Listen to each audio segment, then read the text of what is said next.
Et c'est dans ce contexte que Boris Pistorius, le ministre allemand de la Défense, réitère sa mise en garde avec des mots extrêmement forts. Regardez ce qu'il dit dans la presse allemande aujourd'hui. Les experts militaires et les services de renseignement peuvent estimer approximativement quand la Russie aura reconstitué ses forces armées au point d'être capable de lancer une attaque contre un État membre de l'OTAN à l'Est.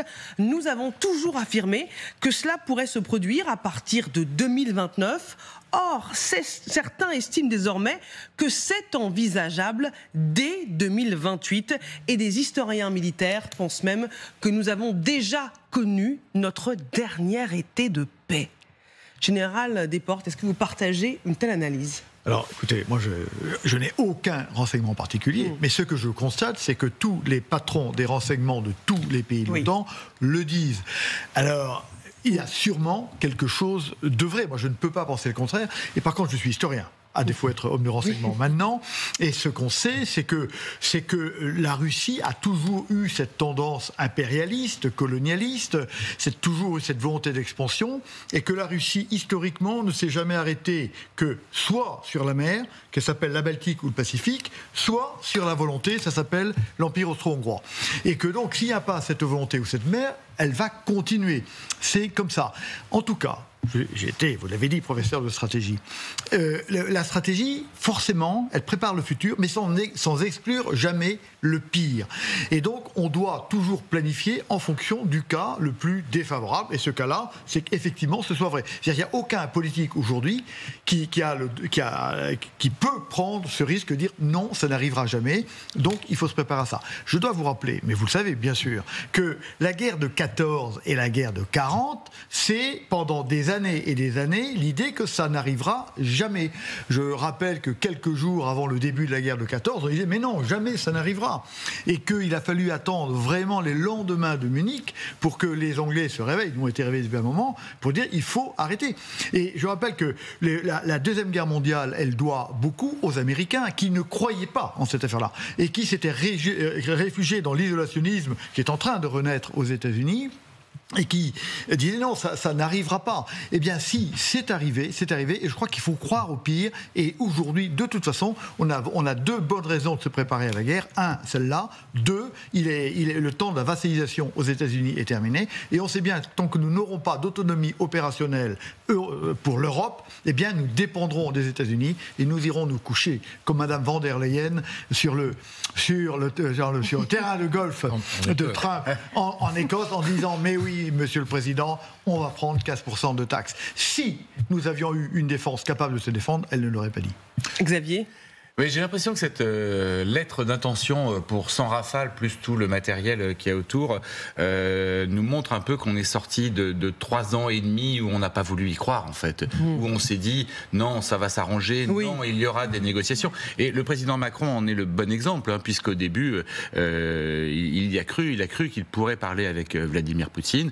Et puis au fur et à mesure du temps, tout le monde se rend compte, même d'ailleurs Donald Trump, puisqu'il a rompu toute discussion, au moins pour le moment, peut-être que ça reviendra, que finalement la volonté d'annexion, la volonté d'agression de la Russie était en marche, et était en marche sans doute au-delà de l'Ukraine, puisque aujourd'hui on parle du Donbass, le Kremlin revendique ces 4 oblasts, dont la région du Donbass, mais revendique aussi une mainmise, un contrôle en fait sur le reste de l'Ukraine. Qu'est-ce qui peut se passer si jamais il y a une défaite ukrainienne ? Il y aura des élections qui seront totalement truquées à Kiev.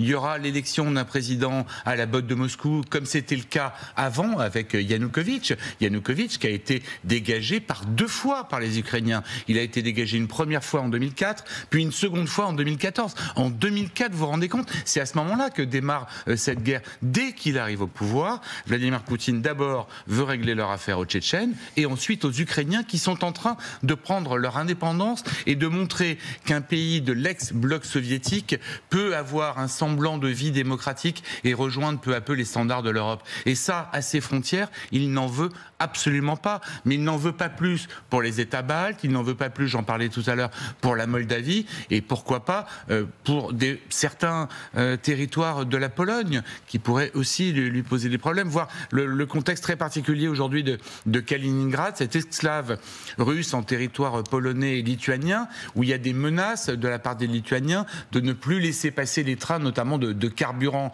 Mais pourquoi il n'agirait pas là pour aller défendre des Russes sur un territoire russe? Donc les politiques européens, Pistorius, Macron, le chancelier Merkel, sont obligés de préparer ce qui va se passer après. Et le après, c'est notamment cette lettre d'intention pour une centaine de rafales. Il ne faut pas se leurrer, hein. Le carnet de commande de Dassault est plein pour 5 à 6 ans. Donc ce sera dans 10 ans. Donc ce sera, on va l'espérer quand même, après la guerre. Mais après la guerre, il faudra toujours que l'Ukraine se défende contre la Russie. Oui, il faudra évidemment assurer la capacité à se défendre de la force de réassurance. Et c'est dans ce contexte que les Russes n'ont pas du tout apprécié la mise en garde des Allemands. Écoutons ensemble le porte-parole du Kremlin.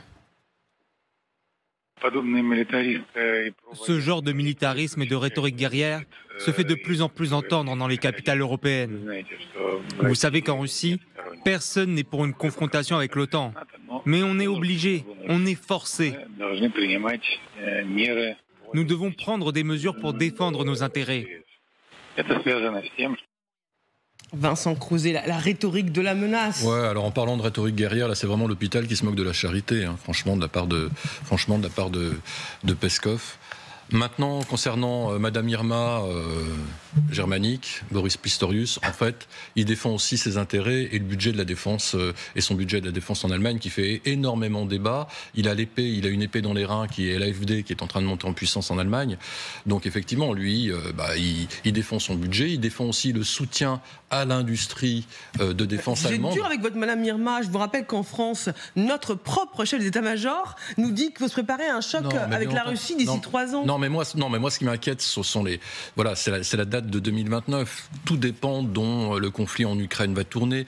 Tout dépend la manière dont le régime de Poutine va soutenir et les pénuries de carburant et les atteintes à son industrie énergétique. Je veux dire, on n'en sait rien. 2029, on ne sait même pas comment va se terminer 2026. Qui nous aurait dit il y a 3 ans et demi que nous serions encore en guerre aujourd'hui? C'est extrêmement difficile de faire ce type de prévision. Raison pour laquelle il faut peut-être se préparer au pire. Mais c'est exactement ce que disait Vincent Desportes. Il y a aussi une préparation de l'opinion publique allemande qui est importante, qui est beaucoup plus pacifiste de par la Seconde Guerre mondiale que la population française. Et les Allemands sont obligés toujours d'en rajouter un petit peu plus. Mais sur les dates, évidemment, personne ne peut dire à quel moment il peut y avoir une autre agression russe. Mais si jamais il y avait une défaite de l'Ukraine, l'agression russe, ça peut aller très rapidement derrière. Hein. Imaginons que les Russes arrivent à aller jusqu'à Odessa, par exemple, puisque c'est un pays dont on parle moins. Mais de Odessa, ils sont à la frontière moldave avec une république sécessionniste qui s'appelle la Transnistrie, où il y a encore une garnison russe. J'y suis allé, il ressemble plus à des gardes frontières qu'à des gens vraiment capables de se battre, mais il y a quand même une garnison russe, il y a des Russes. L'armée moldave, en face, elle pèse quasiment rien. Ça doit être 7 à 8 000 hommes, l'armée moldave. Donc ça, c'est une agression qui est tout à fait possible. Et qui va s'intéresser à la Moldavie, très sincèrement? Peut-être le président Macron, parce qu'il a des liens très, très importants avec la présidente de Moldavie dans la capitale. L'Allemagne et la France ne sont pas les seuls à alerter et puis à se préparer à un scénario long. Écoutez ce que disait le président finlandais, qui est un homme clé dans cette guerre en Ukraine, parce que c'est lui, en partie, qui avait réussi à faire revenir Volodymyr Zelensky à la Maison-Blanche à l'époque, en jouant sur ses liens, sa proximité avec le président américain. Je pense que dans la diplomatie, le timing est toujours essentiel.